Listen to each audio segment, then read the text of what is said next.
Então, vamos acalmando nossas mentes, nos conectando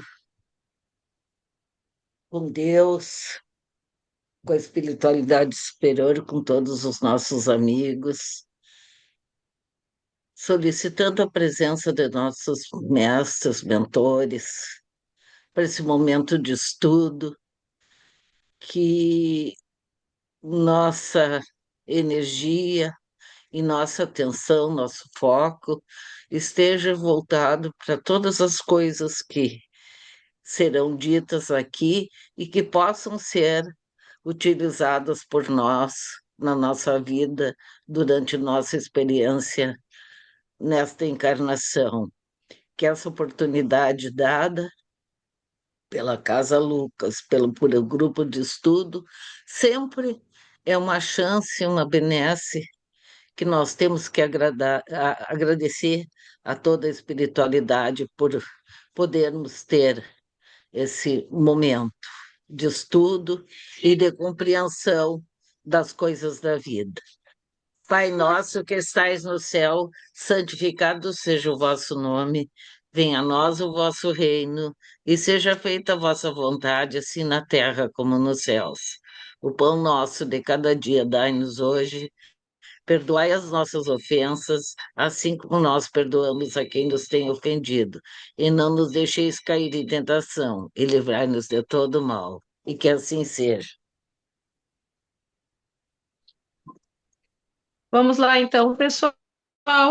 Seguindo nos estudos do livro Entre a Terra e o Céu, hoje nós vamos para o capítulo 9, página 55 do nosso arquivo em PDF, no Lar da Bênção.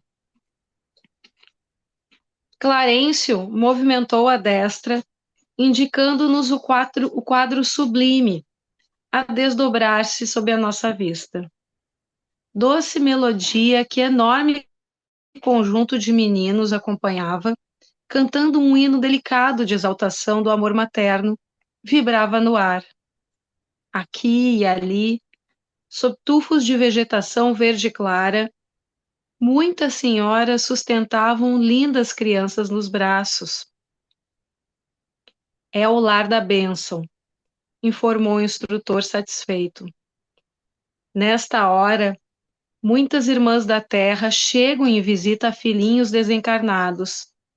Temos aqui importante colônia educativa, misto de escola de mães e domicílio dos pequeninos que regressam da esfera carnal. O ministro, porém, interrompeu-se de improviso. Nossas companheiras pareciam agora tomadas de jubilosa aflição. Vimos-las desgarrar de inopino, qual se fossem atraídas por forças irresistíveis, precipitando-se para os anjinhos que cantarolavam alegremente. Enquanto a que nos era menos conhecida enlaçava louro petis, o infinito contentamento a expressar-se em lágrimas, Dona Antonina abraçou um pequeno, de formoso semblante, gritando feliz. Marcos, Marcos! Mãezinha, mãezinha! Respondeu a criança, colando-se-lhe ao peito. Clarencio fez sinal para as irmãs vigilantes, que se responsabilizavam pelos entretenimentos no parque, como a solicitar-lhes proteção e carinho para as nossas associadas de excursão, e disse-nos em seguida: o pequeno Júlio não se encontra no grupo, ainda sofre anormalidades que lhe não permitem o convívio com as crianças felizes. Acha-se no lar da irmã Blandina. Rumemos para lá. Em poucos minutos, chegávamos diante de pequenino castelo muito alvo, em que se destacavam as ogivas azuis, coroadas de trepadeiras em flor. Atravessamos extenso jardim embalsamado de aroma. Rosas opalinas, ignoradas na terra, de mistura com outras flores, desabrochavam profusamente. A irmã Blandina recebeu-nos sorridente, apresentando-nos uma senhora simpática, que lhe fora a vozinha no mundo. Mariana, nossa nova amiga, cumprimentou-nos bondosa. Findas as saudações usuais, Clarencio tocou direto no assunto. Desejávamos avistar o pequeno Júlio, que havia desencarnado por afogamento. Blandina, que em plena juvenilidade trazia nos olhos os característicos de sublime madureza de espírito, respondeu gentilmente: Ah, com muito prazer. Encaminhando-nos a iluminada peça, ornamentada de róseos enfeites, onde o menino repousava num leito muito branco, explicou sem afetação. Nosso Júlio, até hoje, ainda não se refez completamente. Ainda grita sob pesadelos inquietantes, como se estivesse a sofrer sob as águas. Chama pelo pai constantemente, apesar de parecer mais receptivo ao nosso carinho. Insiste pela volta a casa, todos os dias. Acercamo-nos do berço largo em que descansava.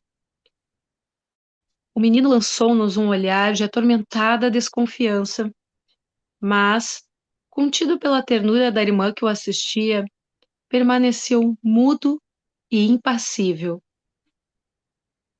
Ainda não se mostrou em condições de partilhar os estudos com os outros? Perguntou o ministro interessado. Não, informou a interpelada solícita.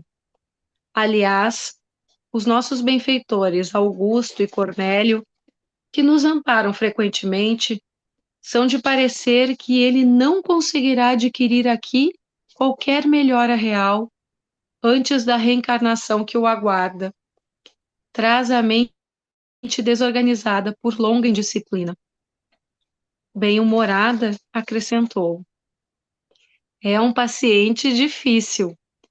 Felizmente dispomos da cooperação de nossa devotada Mariana, que o adotou por filho espiritual até que retorne ao lar terrestre.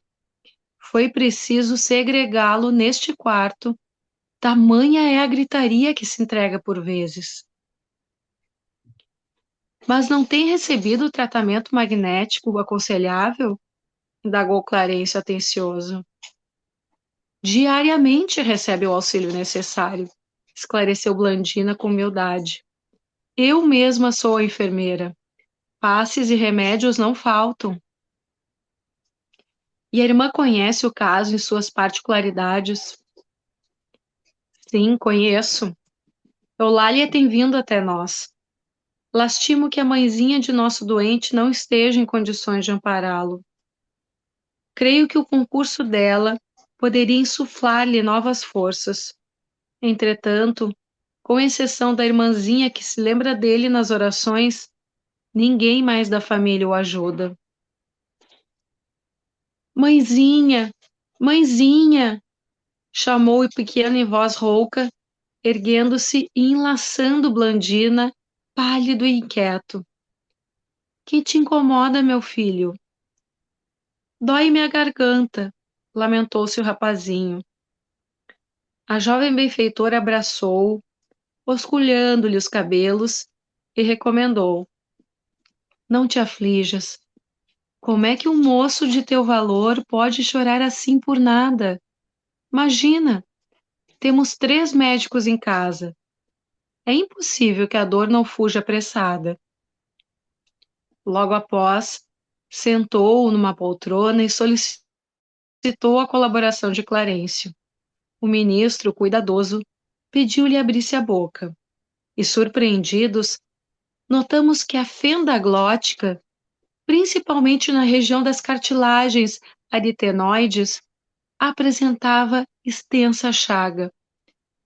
O orientador aplicou-lhe recursos magnéticos especiais e em poucos instantes Júlio voltou à tranquilidade. Então, falou Blandina amparando afetuosa. Onde está agora a garganta dolorida?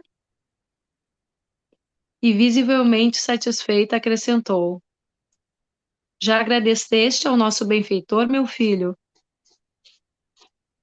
O menino hesitante caminhou para o ministro, beijou-lhe a destra com respeitoso carinho e balbuciou: Muito agradecido. Blandina ia dizer algo, mas Júlio correu para o seu regaço, choramingando. Mãezinha, tenho sono. A abnegada jovem acolheu com ternura, reconduzindo-o ao repouso. Quando tornou à sala, Clarencio informou que doara ao enfermo energias anestesiantes. Notara-o fadigado, resolvendo por isso induzi-lo ao descanso. E talvez porque nos percebesse o cérebro esfogueado de indagações, quanto àquela minúscula garganta ferida depois da morte do corpo, o ministro explicou. É pena. Júlio envolveu-se em compromissos graves, desentendendo-se com alguns laços afetivos do caminho, no século passado, confiou-se à extrema revolta, aniquilando o veículo físico que lhe fora emprestado por valiosa bênção. Rendendo-se à paixão, sorveu grande quantidade de corrosivo. Salvo a tempo, sobreviveu à intoxicação, mas perdeu a voz, em razão das úlceras que se lhe abriram na fenda glótica. Ainda aí, não se conformando com o auxílio dos colegas que o puseram fora de perigo, alimentou a ideia de suicídio sem recuar. Foi assim que, não obstante enfermo, burlou a vigilância dos companheiros que o aguardavam e arrojou-se a funda corrente de um rio, nela encontrando o afogamento que o separou do envoltório carnal. Na vida espiritual sofreu muito, carregando consigo as moléstias que ele mesmo infligira à própria garganta e os pesadelos da asfixia, até que reencarnou, junto das almas com as quais se mantém associado, para a regeneração do pretérito. Infelizmente, porém, encontra dificuldades naturais para recuperar-se. Lutará muito antes de incorporar-se a novo patrimônio físico. Registrávamos aqueles apontamentos com dolorosa admiração. Uma criança doente é sempre um espetáculo comovedor. Não nos atrevíamos a manifestar os nossos pensamentos de estranheza. Todavia, o prestimoso amigo, assinalando-nos de certo as dúvidas, acentuou. Há poucos instantes comentávamos a sublimidade da lei. Ninguém pode trair-lhe os princípios. A bondade divina nos assiste de múltiplas maneiras, amparando-nos o reajustamento. Mas em todos os lugares, viveremos jungidos às consequências dos próprios atos, de vez que somos herdeiros de nossas próprias obras. O assunto constituía preciosa sugestão para interessantes estudos, mas antes de anunciar qualquer pergunta, busquei aspirar a longos haustos as baforadas frescas de vento que carreavam para o recinto vagas sucessivas de agradável perfume. Final do capítulo 9.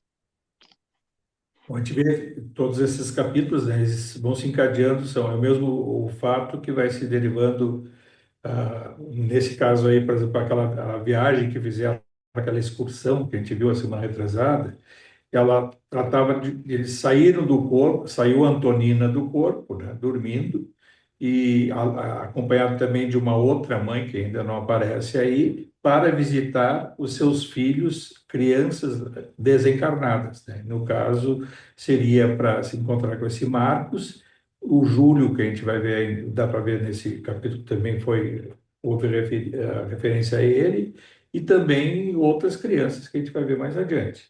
Então, esse desdobramento, dormiu Antonina, saiu do seu lar, em espírito, levada pelo Clarencio, o André e o Hilário, os três que estavam lá, e deixaram lá o avô dela, que é aquela figura um senhor que apareceu, um idoso que apareceu naquele evangelho que ela fez no lar, né? Que era o Leonardo Pires, que a gente viu toda aquela história, Guerra do Paraguai e outras coisas mais.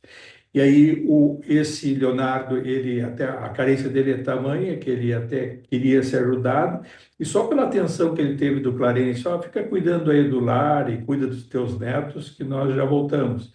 E aí o Clarence promete que voltaria para conversar com ele, para dar assistência, né, de auxílio a ele, ou seja o que for, né, porque a gente vai ver mais adiante. Aí saíram nessa viagem, a gente viu até que eles viajaram uma velocidade muito rápida, na velocidade do pensamento, ou velocidade da luz, né? Foi uma coisa mais do que volitação, mais do que qualquer nave ou veículo no mundo espiritual.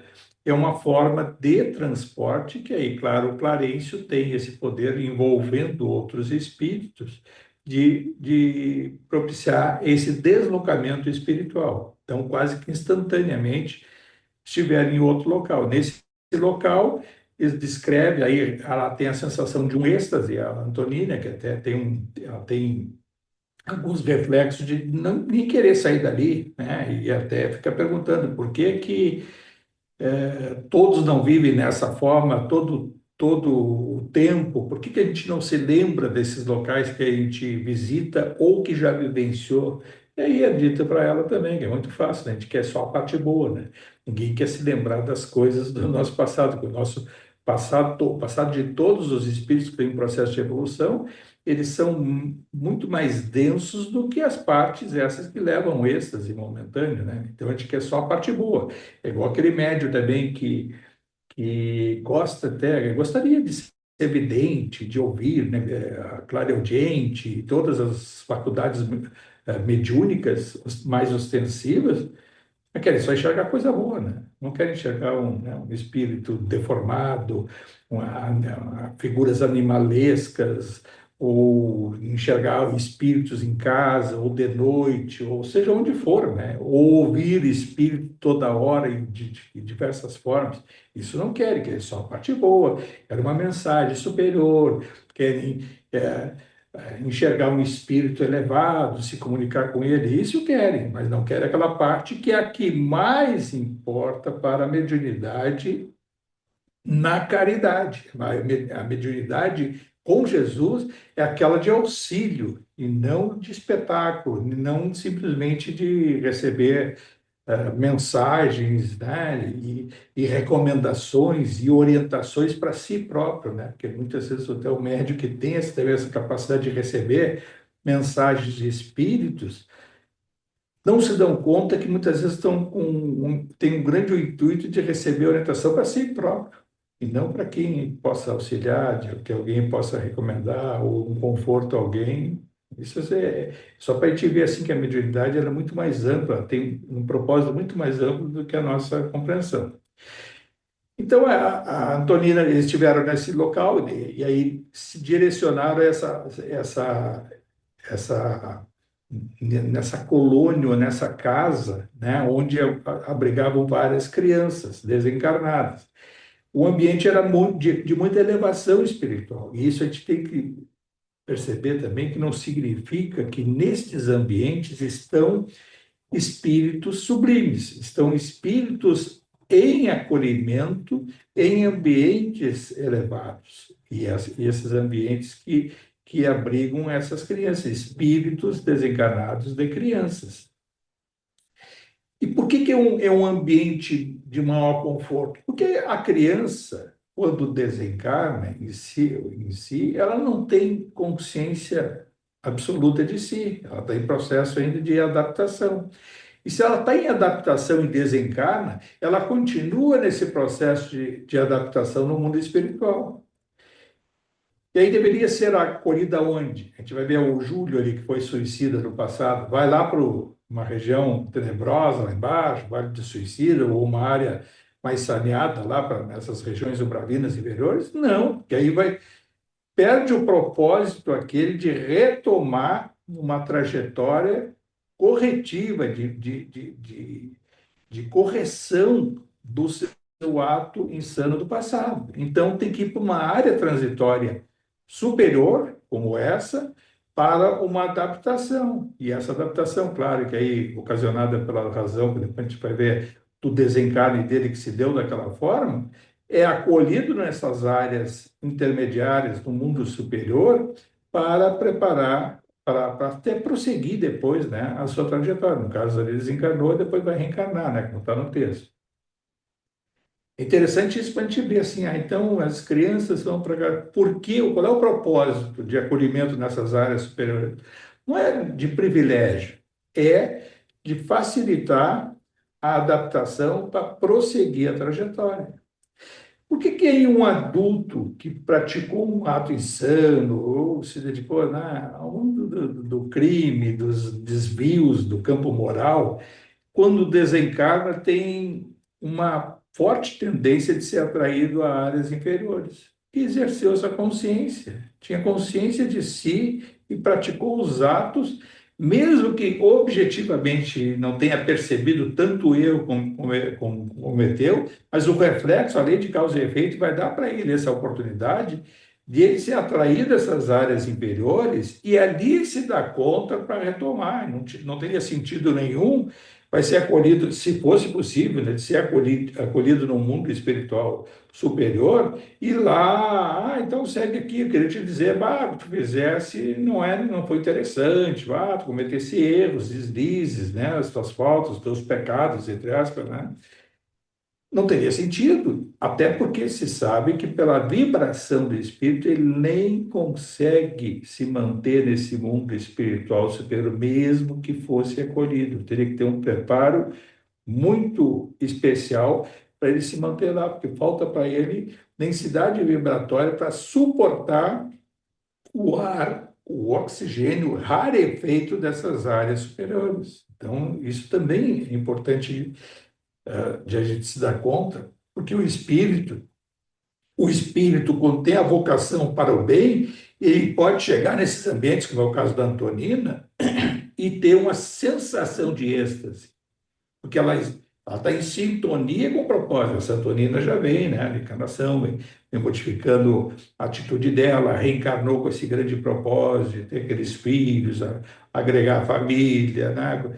A questão toda dela que ela envolvida com os filhos na educação, com as dificuldades, que isso que a gente já viu nos capítulos anteriores. Então, a vocação dela é para o bem. Ela faz a visita a essa área e entra em sintonia e sente o êxtase.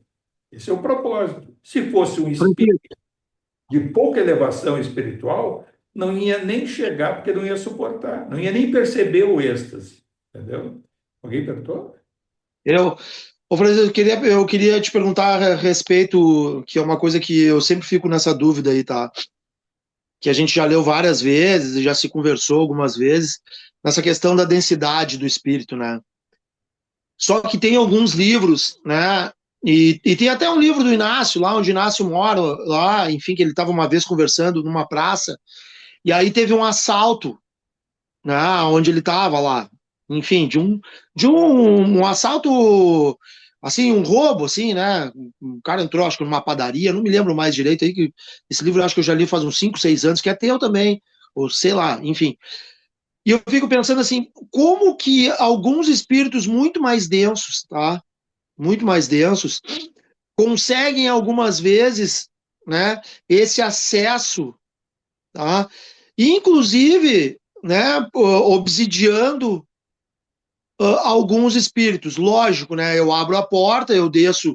Tá muito mais fácil eu descer na linha dele do que ele subir na minha, né? Não na minha, assim, pessoal, mas como um espírito, né? Porque eu faço a sintonia, né? Eu sintonizo e aí eu faço esse link. Mas a minha dúvida é que a impressão que eu tenho é que algumas vezes, algumas histórias, elas colocam alguns espíritos que estão em alguma linha muito mais trevosa, eles conseguem um acesso, né, em Meio que fura o esquema.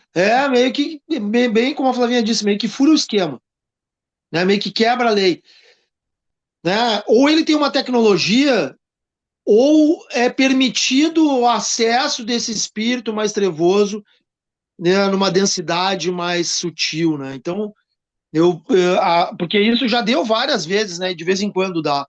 Por que é permitido isso? Ou é possível que um espírito mais denso... Esse fato do Inácio que relatou naquele livro que aí lá na Uberaba, né? Não foi numa região daquelas ali, ele estava em Isso. Rio Alto. Ali não é um ambiente sublime, é um ambiente, um duplo superior da Uberaba encarnada. E que tem alguns desregramentos. Tanto é que dentro do hospital também, às vezes eles têm que sedar um paciente em surto, alguma coisa. Tem ali, vê outras passagens daquele hospital, tem fofoquinha, tem intriga, tem isso. Às vezes tem que chamar a atenção de funcionário, tem que botar ordem, em relação a algumas situações, até na própria alimentação, lá, que ele descreve algumas situações com as cozinheiras, ele conversando e tal, que a lei da vantagem ainda está presente. Por quê? O campo mental não é sublime. Cada um de nós, por exemplo, a gente pode ter, hoje a gente está procurando ser um pouquinho melhor, um pouquinho cristão, um pouquinho espírita, né? E sendo um pouquinho melhor. Mas algumas vezes vem a nossa sombra, coisa que a gente não se dá conta, só se parar. Aqueles que param assim, às vezes para pensar, mas isso não é certo. Às vezes, automaticamente, a gente acaba entrando numa faixa vibratória no movimento social, na convivência social, e permitir coisas que não são corretas, ou até se inserir numa atitude incorreta. É sem se dar conta isso, é sem. Olha, eu podia dar vários exemplos assim, de convivência, às vezes é família, às vezes é relação social, simplesmente, de estar conversando, pessoas boas, assim, entre aspas, boas, não são ruins, mas aí vem uma ideia e essa ideia corrompe moralmente. Não é um problema da lei simplesmente, não precisa os outros ficarem sabendo de que vai fazer tal coisa que não é correto, mas moralmente com o universo, que não é uma coisa sublime. E que às vezes ou a gente compactua com o silêncio, ou às vezes deixa o barco correr e que vão fazer assim. São vários exemplos. Isso é uma coisa de se policiar, é muito difícil. Olha, eu vou dar só um exemplo assim, bem vulgar, assim, eu estava com uma situação de a consulta tem que pegar uma receita, tem que ir na consulta para pegar essas coisas de medicação, tem que ter uma receita. Aí há quem diga e diz assim, não, mas vai na farmácia tal, que ali ele te dá direto. Não, só diz para ele ir lá no registro. Eu disse, não, mas a receita vai na Anvisa e entrada no sistema, e que é isso?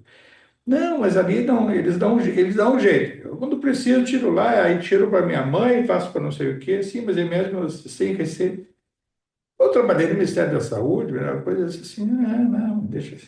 Fiquei pensando assim, tá em outros tempos, será que é mais fácil do que eu marcar consulta e tal, e aí tá lá. Às vezes também é meio chato essa coisa, o médico podia dar umas coisas mais automáticas, assim, quando é de continuidade. E aí eu fiquei, é um detalhe isso aí, assim, mas são várias situações na vida. Vão passando. A lei, um pouquinho de lei da vantagem, um pouquinho de assim,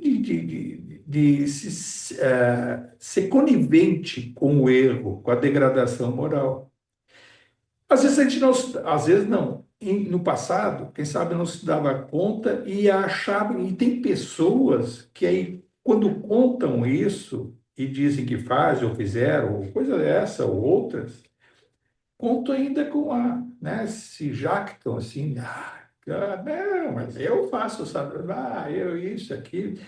Então a gente fica, aí quando para pensar, eu me lembro aí, muitos anos atrás, tinha lá onde eu trabalhava, e aí tinha um cara que arrecadava essas coisas de jornal, na época, tinha jornal velho, papelão e não sei mais o quê, e juntava lá no hospital, e aí o pessoal retirava de tempos em tempos, e aí tinha, no início até era um negócio que era pesado, e aí eles pagavam de acordo com os quilos e tal. E aí tinha um funcionário que fazia isso, e o outro ficava assistindo aquilo ali e tal, e a tal da tara, né, que aí pega o peso do caminhão e tudo mais. Isso bem no início, que depois ficou assim um negócio já, sei lá, alguns que eram credenciados tiraram. E eu me lembro aí um caminhoneiro que tirava os papelões, enchia de papelão, né, caixa de papelão, né, de embalagem, um monte de coisa. E ele disse assim, eu tenho uma forma, eu sempre ganho isso. Eu disse, como assim? Eu vou lá daqui, eu pego, encho aqui, vou lá, antes, na hora do almoço, pego a mangueira e molha todo esse papel. O papel fica pesado e dali ele sai para fazer a tara depois. Ele disse, dá mais 30, 40% de quilo aí. Assim, sei lá que para ele o que é o valor. E me gravou aquilo ali, aí outros assistindo, ele, mas pô, mas o cara é. Sabe aquela coisa aí, os outros funcionários assistindo aquilo ali. Naquela época, eu não fiz nenhuma observação, fiquei assistindo, disse assim, pô, mano. Eu me lembro que eu só me gravou isso, eu não fiz censura, eu não fiz assim, faz, não faz. Eu fiquei assistindo e me gravou aquilo ali, uma das coisas da lei da vantagem da vida. É um detalhe, uma coisa besta até, mas é uma espécie de corrupção, né? É corromper alguém para levar ao prejuízo a lei da vantagem. É igual essas que a gente vê, é o da fila, é o cara que vai pagar alguém para fazer isso, fazer aquilo, passar alguém na frente para ir. Essas coisas, o somatório dessas coisas pequenas, quando a gente não se dá conta, a gente está sem consciência, a gente está com aquela névoa na frente. Agora, quando esses fatos ocorrem, a gente, no mínimo, para pensar e ainda coloca na balança, mas não está certo. Já passa a ser, nesse ponto, um crescimento espiritual. E mais ainda, quando isso vem na nossa frente, essa oportunidade, e rechaçamos por princípio moral mesmo, não porque, quero ser o certinho, não, por convicção, não. E com o tempo, até os próprios espíritos, está falando assim, os espíritos se aproximam, nem espírito vai se aproximar do encarnado tal para propor para nós, porque passa a ser no mundo espiritual. Não, esse não isso e não aquilo. Isso aí se vê também na vida pública, viu? Se vê na vida pública. Existem, eu vejo assim, a maioria das pessoas se corrompe, né? Principalmente na vida pública. Vida pública quer dizer executivo, legislativo, judiciário. E há pessoas que aí no mundo dos que corrompem, nessa falange dos corruptores, eles detectam facilmente, porque as tentativas de um de outro que vai chegar nesse ou naquele para fazer a proposta indecorosa e corrupta, já sabe, não, aquele ali não dá para chegar, aí já passa a ser rechaça, não, aquele ali, aquela ali ou esse aqui é certinho, não, nem propõe isso para ele, tá louco. Isso se dá em todos os níveis, em todas as situações. Diante de um juiz justo e honesto, juiz corrupto, que se corrompe facilmente, que vem de sentença, que vai fazer isso, que vai dar um privilégio para esse ou para aquele, o deputado que isso, que aquilo, o senador, ministro, presidente, seja o que for. Então, no poder também existe isso. E quando a referência passa a ser de correto, de honestidade, os próprios espíritos, esse, o que está falando assim, eles vão se aproximar, esses mesmos, eles acabam tendo uma resistência, porque, sob o ponto de vista moral, e isso não é porque é notícia, a própria luz, o espírito aquele, ele tem uma determinada proteção que ele próprio, não é deram proteção para ele, ele próprio, pela sua conduta, pela sua vigilância, tornou-se uma referência à luz e esses outros espíritos nem vão se aproximar e às vezes podem até intuir o infrator, nem chega nesse que ali tu vai te dar mal. Ele pode te denunciar, ele pode até te dar uma voz de prisão e assim, assim, assim. Pode acontecer, acontece. Ô Francisco, Então ô isso Francisco, fala. dentro desse assunto aí que tu estava aí agora, dessa questão da corrupção, eu acho que nós, né, o Brasil, né, muito, vou falar bem, ele viveu uma era nos últimos 30 ou 40 anos para cá, ou 50 ou 60 anos para cá, que se endeusou, né, o esperto, né, esse é, Jeitinho. né, o jeitinho aquele brasileiro, sabe? Esse é esperto. Se tem uma coisa assim que o brasileiro no geral, olha, eu não posso dizer 100% que esse seria, né, mas assim, numa grande maioria se endeusou o cara, o esperto, o É, cara que ganhou dinheiro, o cara que teve algumas facilidades que ele conseguiu de maneiras mais fáceis, né? Mas parece que a gente viveu numa bolha, ou vive ainda, né? Não sei se está pior, ou que estava há 50, 60 anos atrás, né? Tinha até a lei de Gerson, né? Tinha até a lei de Gerson, né? Então, a gente aqui cultua, né? Se cultua, eu vou colocar no geral, ainda se cultua, tu ouve muito ainda de pessoas, pior de tudo ainda, pior de tudo. A gente ouve muito essa cultura de pessoas boas, que trabalham pelo bem, mas ainda elas têm esse cacuete, né? Ainda em dizer o seguinte: esse é esperto, porque esse conseguiu tal vantagem, né, na frente dos outros, né? Então a gente vê muito isso ainda. isso é, assim, claro que tu está te referindo, é um pouquinho até mais do que eu já disse, é a lei da É? vantagem, verso, né? E essa, ela está embutida no nosso inconsciente. Por quê? Porque o nosso inconsciente é o passado desta e de outras. Esse passado que é nebuloso. E às vezes esse passado está escondido, né? E aí, quando ele tem a oportunidade, ele precisa de um filtro muito vigilante para depurar e não se corromper. Não é fácil. Às vezes não é fácil. Vai dizer isso para quem está em dificuldade. Muito fácil dizer para alguém, ah, está com fome ou está com dificuldade com a família e não sei mais o que. Aí vem a oportunidade para se desvirtuar. Existe o convite, né? Existe a tentativa, o corruptor, que ele é tão nocivo como o corrupto, o corruptor, aquele que vai corromper a pessoa. E isso nessas pequenas coisas, nas coisas maiores, e aí foi o que se diz na educação, né? A criança que tem uma vocação para mentir ou para, né, de subtrair uma coisa, chega em casa, olha aqui que eu consegui, onde é que eu consegui isso?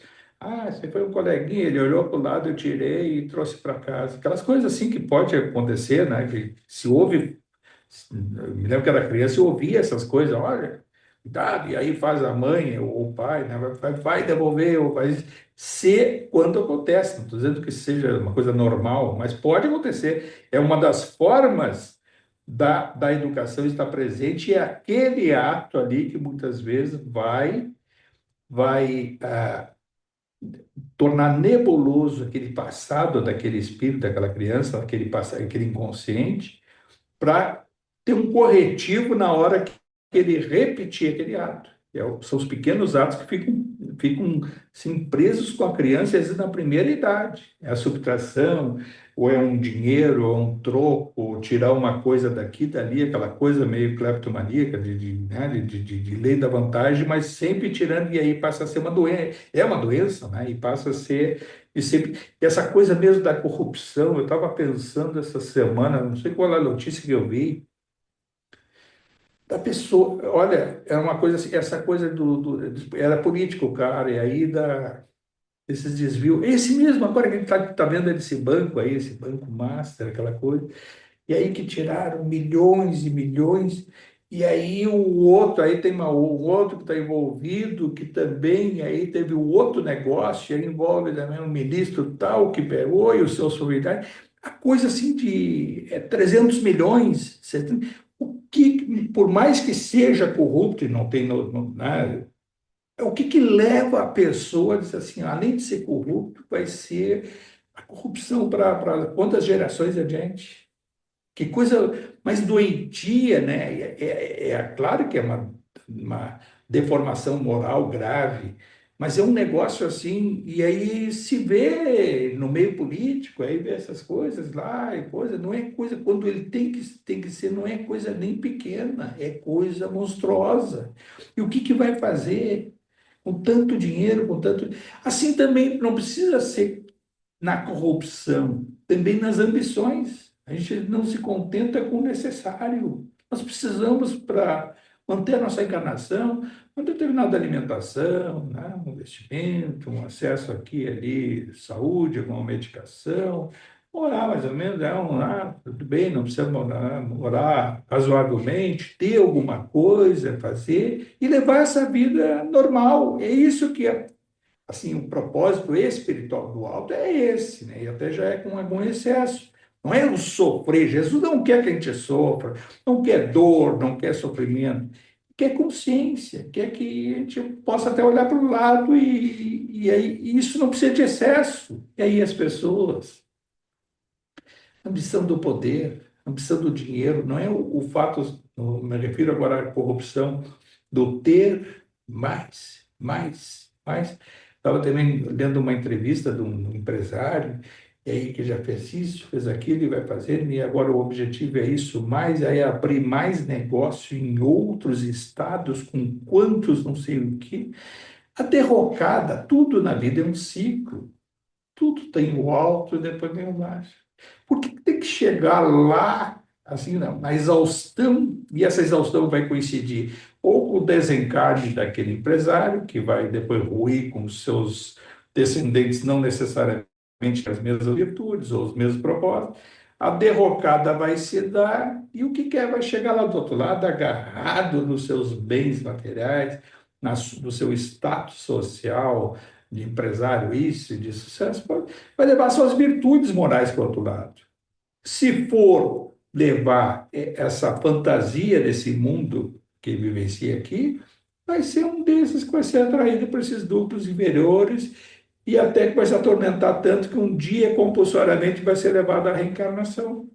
É assim que se dá. E aí, na reencarnação, não vai certamente se defrontar com aquelas oportunidades que tem, mas vai ter aquele propósito. Aí vai ser aquele que não tem nada e com quantos, né, que aí não tem nada e se acham o tudo, né? Traz aquela memória de coisa que mal sabe que se despiu de tudo aquilo ali. Para que isso? É difícil, porque quando tu vive socialmente, com família, é difícil ter essa consciência, né, entre todos os familiares. O teu necessário, vamos ver aqui. Não é o acomodado. Nós não podemos ter acomodação psíquica, né, intelectual, muito menos moral, mas o que é necessário para levar a encarnação? Não é, vou esticar, tá 100 anos. Não necessariamente não quer dizer que vai chegar a 100 anos e que chegou até ao fim, chegou a um propósito, pode ter, viver sob o ponto de vista espiritual, aproveitar a encarnação, como estava lá naquele domínio da mediunidade, né? Ser completista. O mundo espiritual esperava da gente na encarnação até uma determinada idade, completando uma trajetória ao qual se propõe. E o se propor só há uma forma, né, de se sintonizar com a espiritualidade superior. Ser bom, pensar no bem, atitudes boas e assim.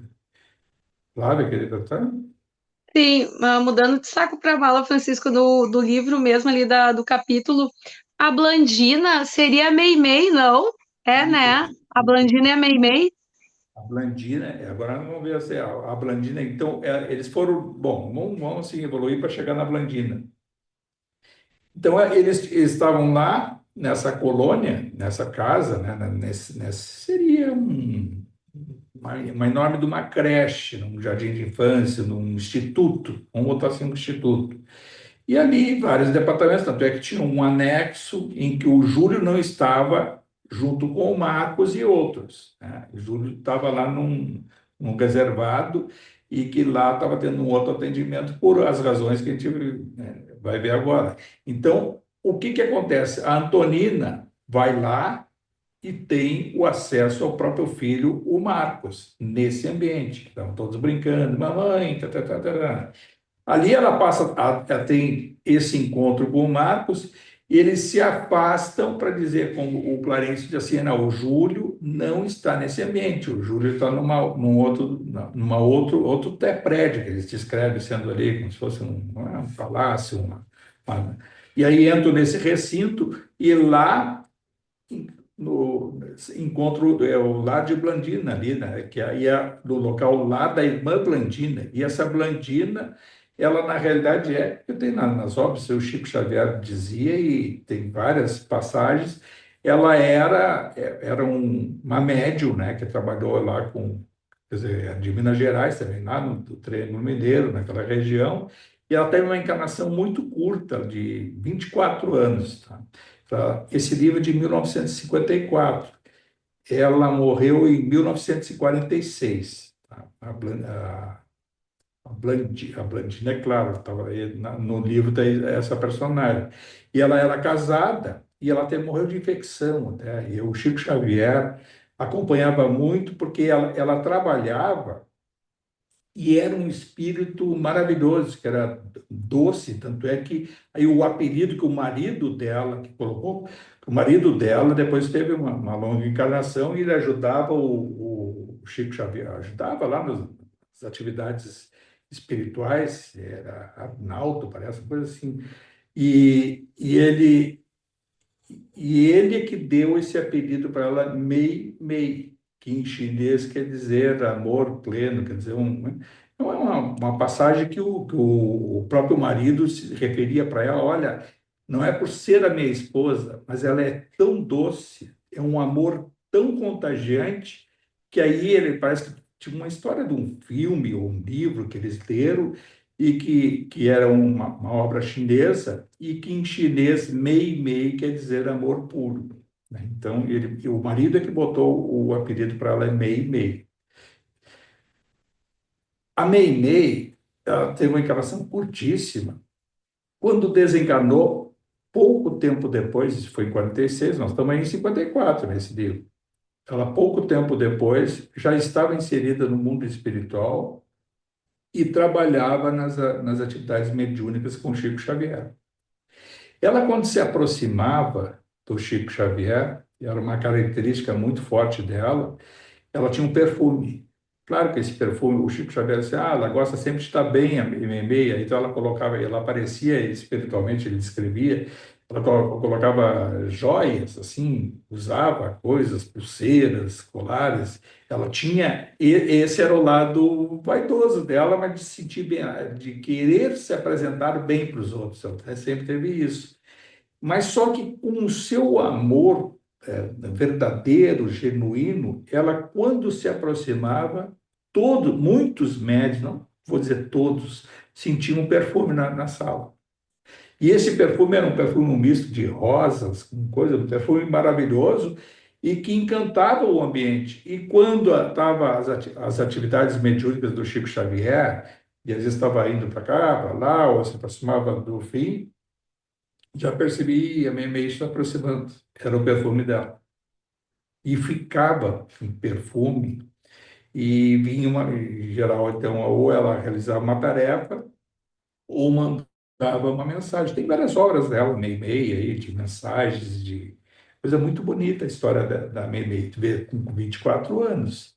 E ela, no mundo espiritual, nessa região aí, passou a se dedicar ao atendimento às crianças, aos enfermos, aos recém-desencarnados.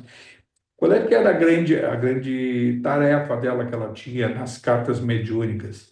De auxiliar muitos dessas crianças que iam ao encontro dos pais e, através de algum familiar, passavam a mensagem através do Chico Xavier de conforto ao pai, o avô, seja o parente que foi, que perdia uma criança, que desencarnava uma criança. Muito bonita a história, assim, e são várias as situações, não sei qual é uma ou duas, são muitas e muitas histórias em que através da Mei Mei, no mundo espiritual, realizava essa tarefa. Então, lá no mundo espiritual, lá nessa obra, né, a Blandina, que depois, tempos, não sei se foi logo ou não, o próprio Chico Xavier conta, essa Blandina é a nossa Mei Mei. E aí, claro que aí vale também o estudo, né? Vamos pegar, então, a história da Blandina, Mei, quem foi Mei? Pô, aí tem que dar uma paradinha, às vezes, né? Quem foi o Inácio Ferreira? Vai lá. Quem foi o Odilon? Dá uma olhada. Então, essas coisas fixas, porque a gente vê uma vez isso e é difícil esquecer. e aí faz essas relações, né? Então, a Meimei que acolheu esse Júlio, e esse Júlio, essa criança que desencarnou afogada por volta de 6 a 8 anos, no Rio de Janeiro, né, que a gente já viu nos capítulos anteriores aí, tinha sido, e aí foi o que? Filha da Odila, que tinha desencarnado, e do Amaro, lembra do Amaro? Então, que o pai dele é Amaro, que era um ferroviário, que tinha lá, trabalhava com ferro, que era ferreiro, e tinha a história dele também lá para trás, trabalhava fazia, né, lâminas de ferro, facas, facões, serra, aquela coisa lá, na Revolução Francesa, decapitar pessoas e tal. Teve aquele passado dele lá, vinculado ao ferro, e veio ferroviário, sendo que consertava como ferreiro mecânico, né, os trilhos da aviação férrea. Esse é o Amaro. E que teve a segunda mulher, a Zulmira. Então, a história da Zulmira com a Odila. E a Odila, por que que não se aproximou do Júlio nunca? Porque a vibração dela tão baixa de perseguição com a Zulmira e principalmente a degradação sexual dela, né? Que isso ficou evidente, a gente viu em vários capítulos. Ela tinha uma degradação espiritual, uma coisa, embora desencarnada, muito atrelada à baixa vibratória, à energia Kundalini, né? Essa energia sexual desregrada. Não quer dizer que a energia Kundalini é desregrada, mas o desregramento desta energia sexual.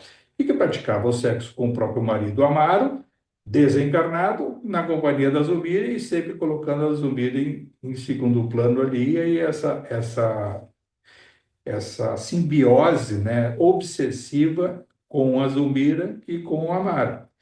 Provavelmente por isso que aí veio o Júlio ali para a Blandina, a Blandina relatando, ele tem surtos e chama o pai. E não chama, não aparece que chamando a mãe. Por quê? Distanciamento vibratório. E nem Odila, a gente já viu para os capítulos anteriores, nunca demonstrou interesse em saber onde é que estava o Júlio. E simplesmente cobrar a Zulmira por que ela se distraiu e deixou que o filho se afogasse. Aí vem a questão geral de tudo isso aqui, a lei de causa e efeito, que a gente vê assim, tem fatos que a gente pode ir e modifica, podia até ter atenção e aí não teria aquele afogamento, até poderia adiar, podia ser de outra forma. Poderia ele, por que aconteceu isso? Aí a lei de causa e efeito, aí lá no mundo espiritual, criança, né, 8 anos, sentindo lá os tormentos, né, desse passado que estava oculto no seu campo mental, suicida de passado, e aí é colocado o século anterior, estão aí em 1954, no século anterior, certo? 1800 e tanto, em encarnação em que ele, diante de dificuldades perante as relações familiares, relações pessoais, não superou desafios e, pela fuga, tentou o suicídio, tomou corrosivo, provavelmente ele tomou soda cáustica. Fruto dessa ingestão de corrosivo, ele dilacerou todas as cordas vocais e ficou sem capacidade de falar, ainda encarnado, no século passado. Se recuperou, mas não teve mais a voz. Com os tormentos da própria tentativa frustrada, dos problemas que provavelmente não foram sanados, não tomou consciência, redobrou a sua revolta contra a vida, aí ele vai tentar novamente o suicídio, se atirando num rio caudaloso, aí, né, com corrente, se atirou no rio, aí sim se afogou. Isso século passado.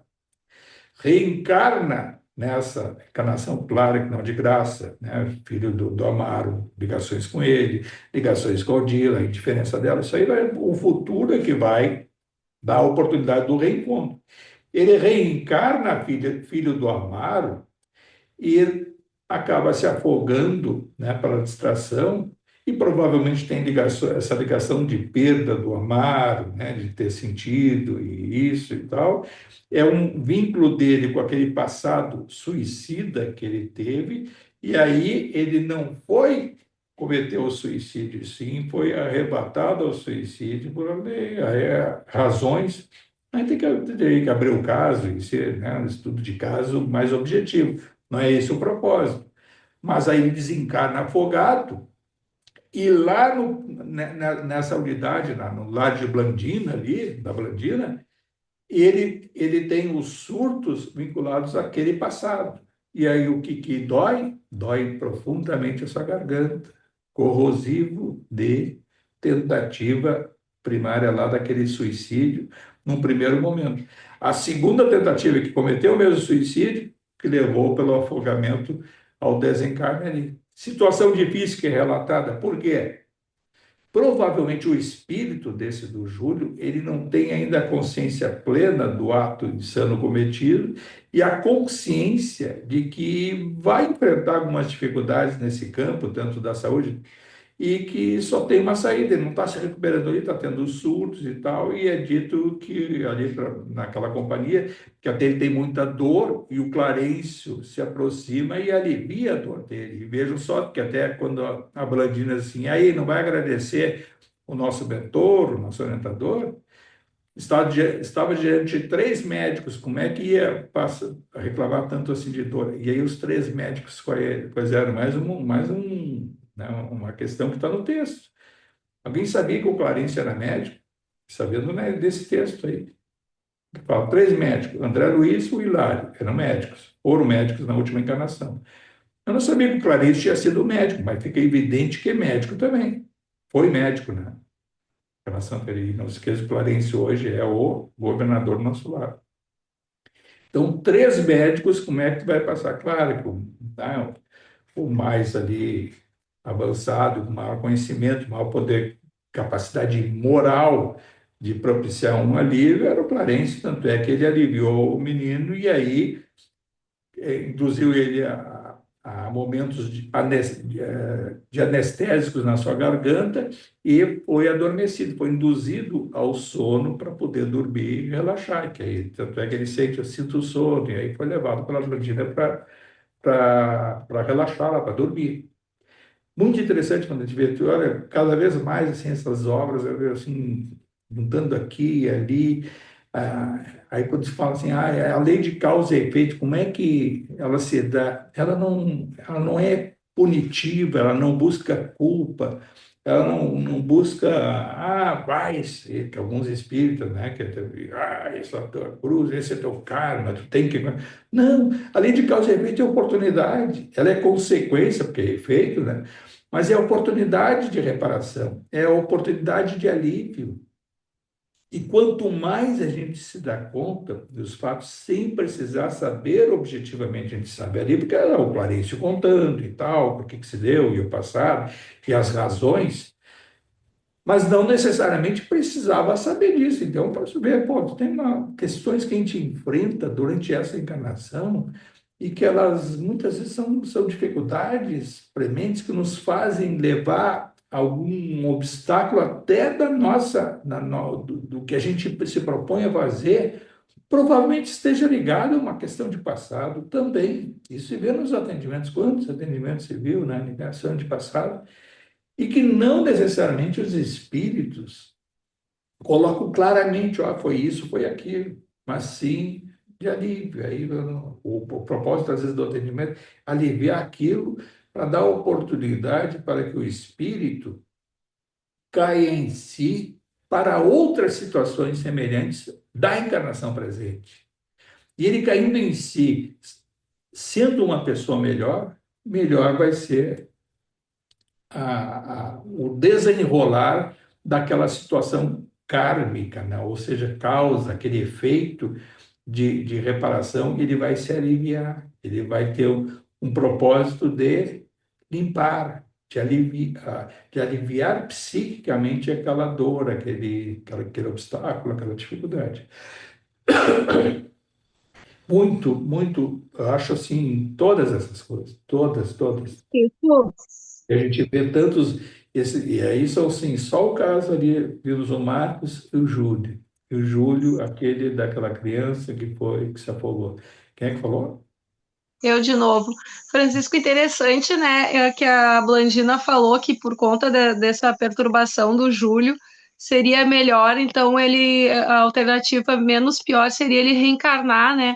Porque por outro lado tu fica pensando assim, pá, mas vai reencarnar num estado super perturbado, o que talvez vá aproveitar também, né, encarnado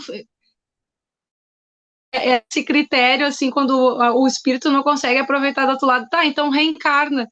Eu fico pensando, mas será mesmo que é melhor reencarnar, assim, nesse estado, assim, tão aflitivo? E aí assim, ver de onde veio, e aí ver assim, qual é a hora que ele se aliviava, além do atendimento da Blandine, né?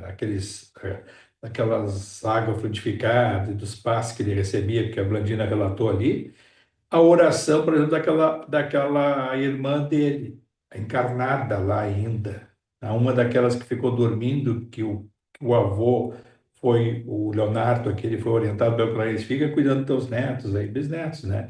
E aí a irmã do Júlio, desencarnado, nos momentos de oração, rezava por ele. Então é a Evelina, parece, né? A Evelina, ela rezava por ele e ele se aliviava. É a única que se lembrava dele. Ele vai reencarnar, provavelmente vai ter um problema congênito nessa região, né, da garganta. Pode ter problema de rouquidão, vai ter talvez problema nas cordas vocais, vai ter uma sensibilidade nessa região, vai ter alguma fobia com água, né? Isso eu vejo, eu me lembro que eu tinha, assim, eu tive muita cãibra, tenho cãibras que eu entro no mar, ou piscina, alguma coisa, me dá cãibra, facilmente, até dormindo às vezes dá cãibra na noite. E aí tá naquelas coisas lá, que não deveria ter feito, mas fiz, na época que eu não conhecia muito, há muitos anos atrás, há uns 30 e tantos anos, mais, 40 anos atrás, eu fiz uma regressão com um indiano que teve em Porto Alegre, indiano, um jovem, mas era indiano, né? E ele era, claro, espiritualista e tal, e fiz uma sessão com ele de manhã das 8 até o meio-dia, deitado lá numa maca. Tinha algumas fobias e tal, e tal, e tal. Eu me lembro, nesse desdobramento, ele induzindo ao desdobramento, ele enxergar, eu disse, pô, será que não é coisa da minha imaginação? E aí comecei a perceber, e aí eu via, tô vendo um navio vermelho e preto, e tem isso. E aí houve alguma coisa no navio que a parte afundou e tem muitos, aí tem umas tábuas, me agarrei numa dessas tábuas. E aí, o que fizeste? Cheguei. Me aliviou, peguei, subi em cima de uma tábua, estava morrendo afogado. E aí, nessa tábua, eu teria ou me salvado. E aí eu enxerguei também numa das coisas, cheguei a figura do meu pai. E o meu pai morreu, eu tinha 8 anos. E aí ele disse, e o que que teu pai falou? Não, desde que ele vai se afastando. Então, pode ter morrido desafogado, ou era alguém do barco, sei lá, do navio. Então, tem vários detalhes desses, assim, vidas passadas, tem o seu valor, o objetivo e tal. E eu tinha um problema muito sério, né? Que tentava fazer natação quando era jovem e tinha problema seríssimo de cãibra, dava cãibra mesmo, mas cãibra terrível. E aí ele vinha, come isso, come aquilo, come banana, potássio, não sei o quê. Segundo, o cara perguntou, tu tem problema com água? Então, eu disse, tenho, não posso, consigo fazer natação, não consigo fazer nada, mar me dá, às vezes dá o pânico junto com a cãibra. Várias vezes, várias, quase morri já várias vezes no mar. E aí ele disse, e não é ele me dizendo, tu não vê nenhuma relação com isso, se não tem nem dúvida que foi aí, é daí. A partir daí até tive menos, mas eu sabia assim, é uma coisa que eu não vou afrontar, não vou desafiar o mar, não vou, não sei o quê. Me lembro que às vezes estava indo lá também, num cruzeiro desses aí lá, Fernando de Noronha, aí todo mundo se atirando na água e fazendo e água maravilhosa, então não vou, não vou, não vou me sentir mal, vai me dar. Então, são coisas assim, serve para limpar aquilo ali, se livrar, toda... Não, compreendi uma coisa, não vou, é uma coisa que eu não vou desafiar, trago comigo.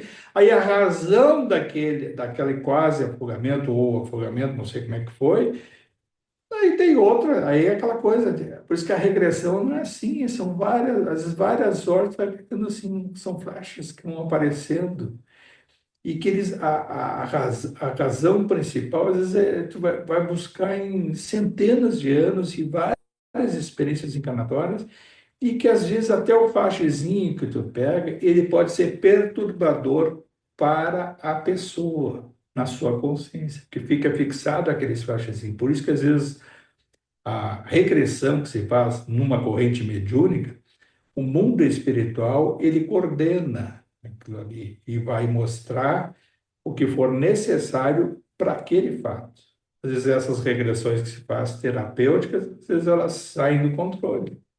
Isso, claro, estava com um cara bem experimentado, bem isso e tal, ele cobrou cara, era coisa profissional mesmo, e tá. Teve o seu valor para mim, tudo é válido, tudo que eu fiz, eu não me arrependo de nada, né? Tudo vale, todo o conhecimento geral. Hoje, com a minha consciência, hoje, tivesse lá marcado, não faria, não faria. Ah, já fosse em cartomante, já pagasse, já fosse em búzio, já, hoje, não faria de novo. Por quê? Vejo que não precisa, não é dessa forma. Eu sempre tive a curiosidade de fazer as coisas, de procurar e tal, mas não é. O ser humano é assim.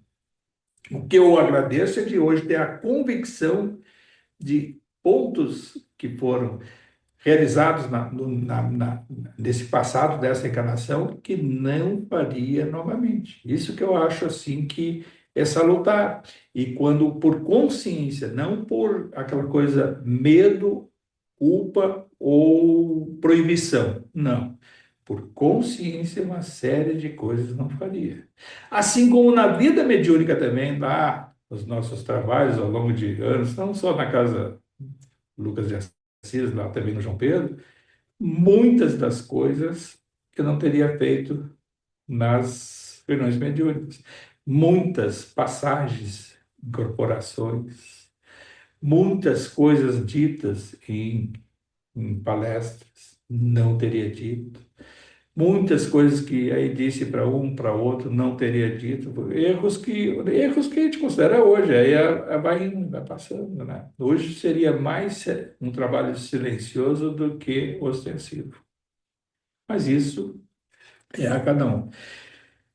Eu acho que é isso aí, tá, pessoal? Que é importante também, então, vai reencarnar esse Júlio. Então, o Marco já estava muito bem, ficou ali com a Juliana, vai ter outros fatos, vão se repetir. Esse livro são 40 capítulos curtos, mas vão em sequência, vão fazendo crescendo, e aí esse capítulo vai seguir a semana que vem, no próximo encontro nosso aí, com essa visita e com maiores detalhes. Alguém quer dizer mais alguma coisa? Podemos encerrar.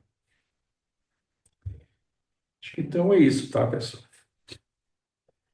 Sempre, sempre, sempre a nossa gratidão, agradecer aos nossos amigos espirituais, agradecer a espiritualidade que permite a cada um de nós a ter acesso às suas obras, a poder pensar nessas coisas, a poder ler, ouvir, refletir, né? Fazer todas essas coisas que a gente se propõe, né? De consultar às vezes na história, de buscar em outro livro, buscar numa situação correlata um fato que a gente aborda aqui para mensurar, dar uma expansão, né? Sobre a compreensão de pequenos trechos, de alguns parágrafos, de pequenos capítulos que nos levam a uma grande reflexão.